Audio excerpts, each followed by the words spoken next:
Bringer back directed by Philippou brothers. ഈ ഒരു cinema എന്ന് പറയുന്നത് ഞാൻ ആദ്യത്തെ പറയാം, കുറച്ച് ദിവസങ്ങൾക്ക് മുന്നേ ഇറങ്ങിയ പടം എന്നല്ല, കുറച്ച് മാസങ്ങളായിട്ട് ഇറങ്ങിയ മൂവിയാണ് ബ്രിങ്ങർ ബാക്ക് എന്ന് പറഞ്ഞത്. തിയേറ്ററിൽ റിലീസ് ചെയ്ത മൂവിയാണ്. പക്ഷെ ഞാനിപ്പോഴാണ് കാണുന്നത്. OTT ഇറങ്ങിയിട്ട് തന്നെ അത്യാവശ്യം അയക്കണം. അപ്പോൾ ഈ ഒരു പടം എന്ന് പറയുന്നത് കിടിലം പടമാണ്. അതൊരു ഹൊറർ മൂവിയാണ്. കിടിലം സാധനം. അതായത് ഈ സിനിമയുടെ ഒരു പോരായ്മ ഞാൻ പറഞ്ഞുതരാം. ഏകദേശം ഒരു 45-50 മിനിറ്റോളം ഭയങ്കര സ്ലോ ആയിട്ടാണ് പടം പോകുന്നത്. സ്ലോ എന്നിട്ട് പെയിൻഫുള്ളി സ്ലോ അല്ല, എന്നാലും സ്ലോ ആയിട്ട് തന്നെയാണ് സിനിമ പോണത് എന്നുള്ള ഒരേ ഒരു പ്രശ്നം മാത്രമേ എനിക്ക് തോന്നിയിട്ടുള്ളൂ. അതല്ലാതെ പടം കിടിലം പടമാണ്.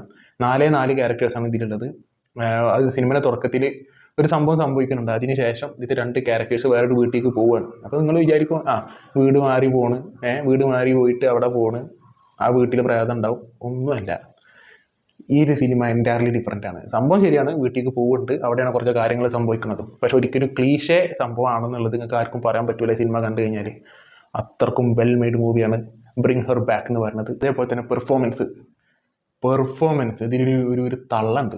ഒരു വില്ലത്തി പോലെ കിൻ്റെ മോന ഈ ജാതി അതിനെ മോന്ത നോക്കി നമുക്ക് കൊട്ടിക്കാൻ തോന്നും. അതിൻ്റെ പെർഫോമൻസ്. അതേപോലെ തന്നെ ഒലി എന്ന് പറഞ്ഞൊരു കുട്ടി ഇതിലുണ്ട്. അത് ആ വീട്ടിലുള്ളതാണ്.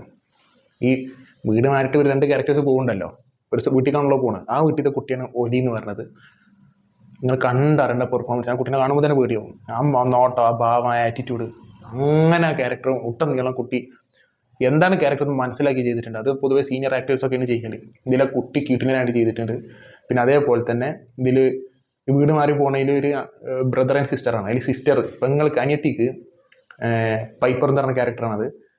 ആ മൂപ്പത്തിക്ക് ശരിക്കും കണ്ണ് കാണൂല, അങ്ങനത്തെ ഒരു ക്യാരക്ടറാണ് ചെയ്യുന്നത്. പിന്നെ ആൻറ്റി എന്ന് പറഞ്ഞ മറ്റേ ക്യാരക്ടർ, അത് ഈ പെണ്ണിൻ്റെ ഏട്ടന് കിട്ടിയിലും പെർഫോമൻസ്. ഈ കണ്ണ് കാണാത്ത പെൺകുട്ടിയും കിട്ടിയിലും പെർഫോമൻസാണ്. കണ്ടറിഞ്ഞ് കാസ്റ്റ് ചെയ്തിട്ടുള്ള 4 ആക്ടേഴ്സാണ് ഇവർ.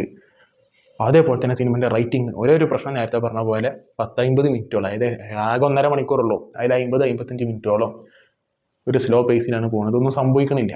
എന്തൊക്കെയോ സംഭവിക്കുന്നുണ്ട്. എന്തൊക്കെ ഒരു മിസ്റ്ററി മൂഡിലാണ് സിനിമ പോകുന്നുണ്ടെങ്കിലും കുറച്ചൊന്ന് സ്ലോ, ഒരു പരിധിക്ക് അപ്പുറത്തേക്ക് സ്ലോ ആയി പോയ ഒരു ഫീലാണ് എനിക്ക് കിട്ടിയത്. പക്ഷെ അതാണ് കഴിഞ്ഞിട്ടുണ്ടെങ്കിൽ ഒരു പോക്കാണ് പടം. മനസ്സിലായില്ലേ? എനിക്ക് പേഴ്സണലി ഒരു ക്യൂട്ടിനെ എക്സ്പീരിയൻസ് തന്ന, എനിക്ക് പേഴ്സണലി തിയേറ്ററിൽ പോയി കാണേണ്ട പടമായിരുന്നു, അത് മിസ്സായി പോയി എന്നുള്ളൊരു ഫീല് തന്ന ഒരു മൂവി തന്നെയാണ് ബ്രിങ് ഹെർ ബാക്ക് എന്ന് പറഞ്ഞത്. നിങ്ങൾ സിനിമ കണ്ടിട്ടുള്ളവരാണെന്നുണ്ടെങ്കിൽ താഴെ കമൻറ്റ് ബോക്സിൽ അഭിപ്രായം പങ്കുവെക്കുക. This talks signing out.